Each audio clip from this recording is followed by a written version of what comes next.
Ulimwengu na waumini wa kanisa Katoliki kwa ujumla wameendelea kuomboleza kifo cha kiongozi mkuu wa kanisa hilo duniani, Papa Francis, aliyefariki siku ya Jumatatu. Makao makuu ya Vatican yametangaza kwamba atazikwa Jumamosi katika kanisa la Mtakatifu Maria Mkuu mjini Roma. Makardinali wa kanisa hilo pamoja na mambo mengine wamekutana Vatican kuweka mipango inayostahili kufuatwa kwa taratibu za kikanisa Katoliki. Taarifa zilizotangazwa na Vatican zinasema kwamba utaratibu wa umma kuanza kutazama mwili wa Papa Francis utaanza rasmi kesho Jumatano katika kanisa kuu la Mtakatifu Petro. Mchana wa leo picha ya mwili wa Papa ilionyeshwa akiwa amelazwa katika jeneza, huku akiwa ameveshwa mavazi maalum mekundu na kofia maalum na kushikishwa rozali. Wakati hayo yakijiri, viongozi mbalimbali wa kidunia, Wakristo na waumini wa kanisa Katoliki wameendelea kuomboleza kifo hicho katika maeneo mbalimbali. Katika hatua nyingine, baadhi ya viongozi wamethibitisha kuhudhuria mazishi ya kiongozi huyo ambao pia ni rais wa Marekani Donald Trump na mwenzake wa Ukraine Volodymyr Zelensky. Hapa nchini katika ubalozi wa Vatican uliopo Dar es Salaam, Askofu Mkuu Angelo Acatino, balozi wa Vatican, amezungumza na Azam News. Which has to take place between 15 and 20 days. Inachukua muda wa siku 15 mpaka 20 baada ya kifo cha Papa, na hivyo inaweza kufikia tarehe 4 mpaka 6 ya mwezi Mei mwaka huu. Kama mnavyojua, jambo hili ni kubwa na nyeti, na ndiyo sababu mchakato wake ni mrefu.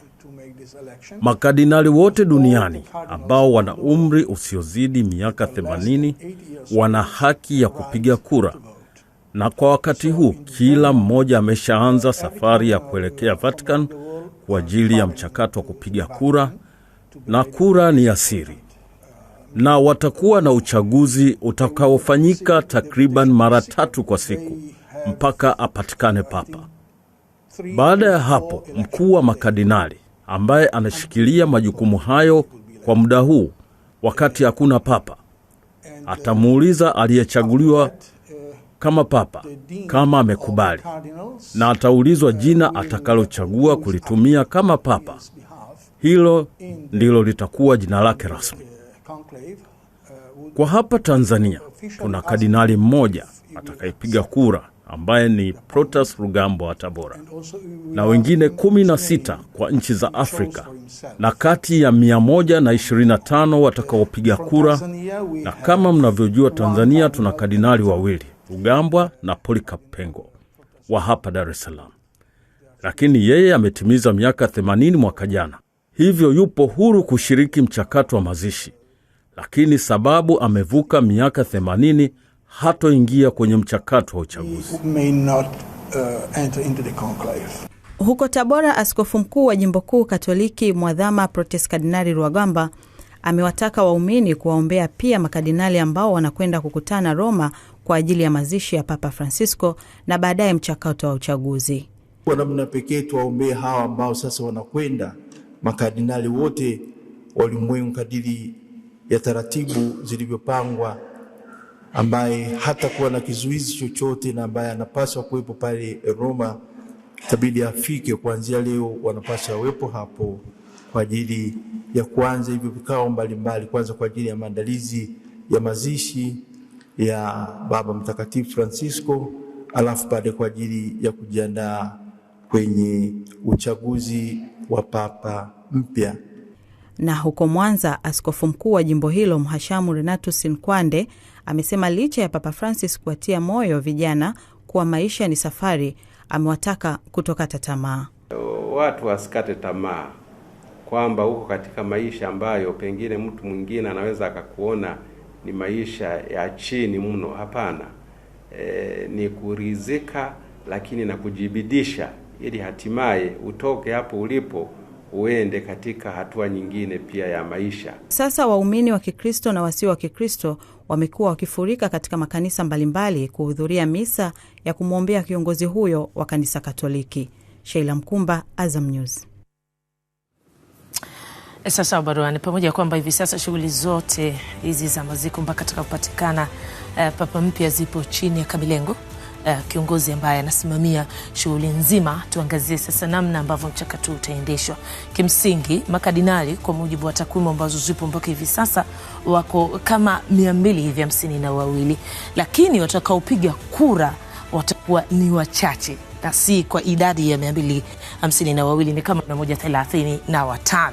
Sasa hao makadinali ambao ni waandamizi wasiozidi umri wa miaka 80 watakaopiga kura, kazi yao kubwa iliyopo mbele ni kwamba mgombea lazima atapata 2/3 ya kura zenyewe, kwa maana ya ile idadi ya 135. Kwa 2/3 ndio ambapo itakuwa imepitisha papa mpya, lakini litakalofuata ni kwamba makadinali chini ya umri wa miaka 80 hao watakuwa na kula kiapo, na hii ni baada ya zile siku 15 mpaka 20 ndio mchakato huu hasa utakapo kwenda kuanza.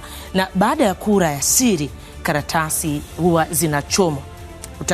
Utakumbuka kwamba hapa tukio ndio linasubiriwa kuangalia moshi gani unatoka ndani ya hizo siku 5, ama mweusi ama mweupe.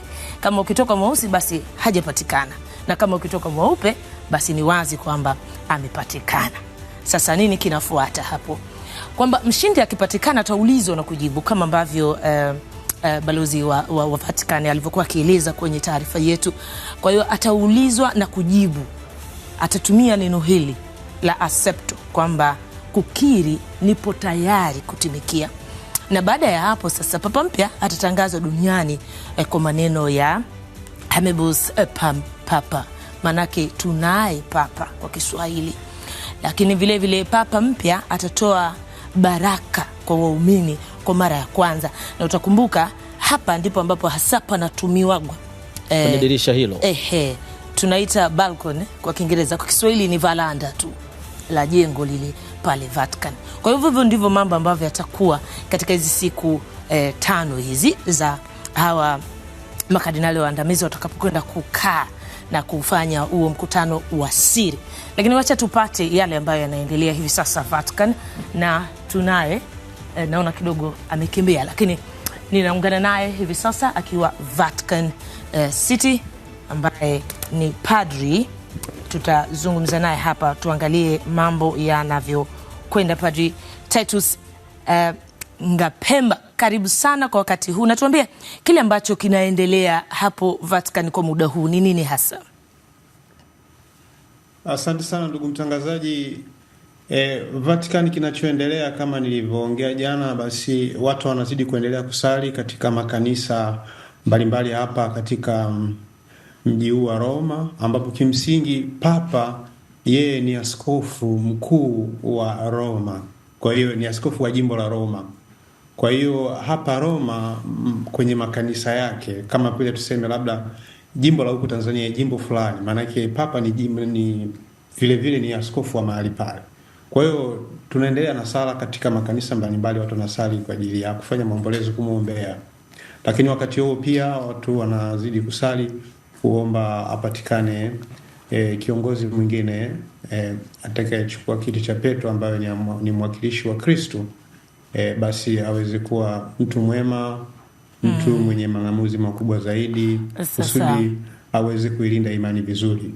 Na hapa Vatican wamepata nafasi pia ya kutoa heshima zao za mwisho, na nimeona asilimia kubwa kama ya watu mchanganyiko, lakini naona kama wafanyakazi wa hapa Vatican wamepata fursa ya kuweza kumwaga kwenye kanisa kidogo cha hapa ndani. Ana kesho saa 3 asubuhi kadiri ya ratiba kama itobadilika, lakini nasema kama itabadilika 3 asubuhi watatoa mwili, utakuwa kwenye kanisa la Mtakatifu Petro hapa. Kwa hiyo watu wengine sasa watakupata nafasi kwa urahisi zaidi kuweza kutoa salamu zao za mwisho, heshima zao za mwisho, kusali na kumwombea. Na iko kwa ujumla. Sasa padri, kwa hivi sasa tuna taarifa kwamba viongozi mbalimbali duniani watashiriki pamoja katika maziko. Donald Trump, rais wa Marekani, amethibitisha, Volodymyr Zelensky na wengineo. Kuna ambao tayari wameshaanza kuwasili, ama kuna dalili ambazo zinaonyesha ratiba inaonyesha watawasili kuanzia lini? Kuna ratiba iliyotoka, ni ratiba ya jumla, na wameeleza baadhi ya viongozi wachache kama nilivyotumia, ambao wameanza kuwasilia pia ratiba kutoka Vatican. Kuna viongozi watatu wameshathibitisha, wachache, lakini sasa hatujui. Sasa ofisi ya protocol ndio ina kazi ya watu wa protocol, inafanya kazi kuhakikisha kwamba wangapi wanakuja, labda kutoka mfano Tanzania, viongozi kutoka sehemu mbalimbali wanakuja.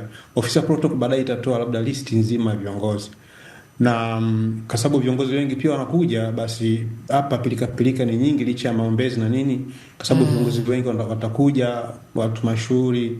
Kwa hiyo ulinzi pia utakuwa ni wa kutosha, utaongezewa nguvu zaidi, kwa sababu unajua katika historia pia inaonyesha katika matukio kama hivi kuna wakati mwingine inatokea garapsha hapa na pale.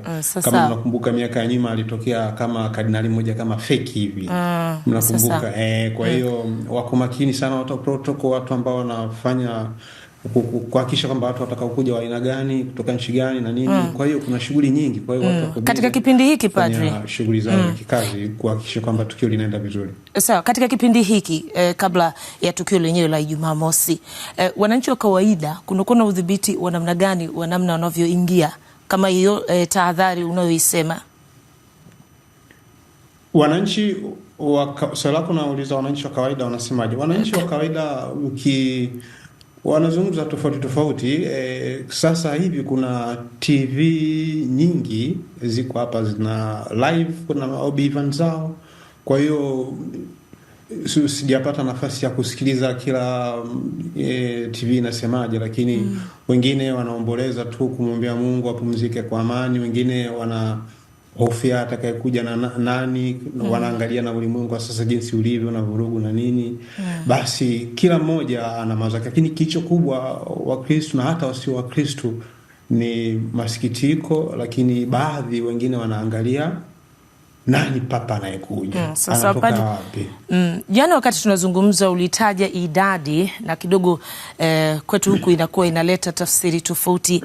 Ulitaja ujumla wa makardinali kwa mujibu wa takwimu kwamba wapo kama 252 hivi, lakini utaka upiga kura ni kama 135.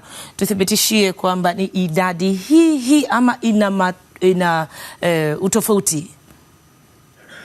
Ndiyo, jana nilitaja idadi kadiri ya kwenye dokumenti ya Vatican ambayo inaonyesha idadi ya makardinali wote. Na sasa ile ni jumla na wao walitoa hivi. Sasa TV mbalimbali pia zilieleza hivyo, na mimi nimechukua hizo dokumenti huko data huko kuweza kueleza idadi ya makardinali na watakaoshiriki na umri sawa.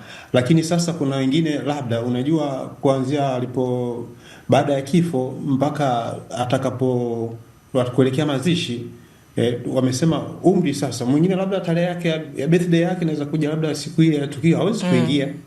Kwa hiyo mimi siwezi kujua. Kwa hiyo Vatican wanajua kiuhakika kabisa nani ataingia, na wako strict, wanafanya kazi zao sawa. Kwa sababu tunasema labda umri huu, labda mtu birthday yake labda imepita, ilikuwa juzi, hata kuwepo. Kwa hiyo watatoa idadi kamili baadaye.